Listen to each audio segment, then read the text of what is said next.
Can we set spending limits on a PNC card? Hey everyone, welcome back to the channel. In today's video, we'll be talking about setting spending limits on a PNC card. So now without further ado, let's get started with that. So here, to say you promptly, if you have a personal PNC debit or credit card, then the answer is no.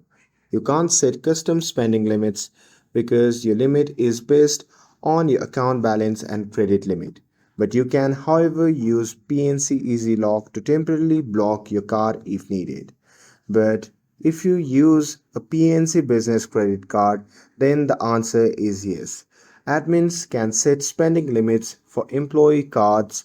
So there you just have to open the PNC mobile app and then just tap on cards. And in the card section, you just have to choose the card and go to the card action. So there you can just select manage spending limits and set your preferred limits and then tap save, and that's it. So with that, can you set spending limits? Yes, but only if it's a business card. And that's it. With this, if you found this video helpful, then don't forget to like, share and subscribe to get updated for more videos. Thanks for watching and I'll see you in the next video.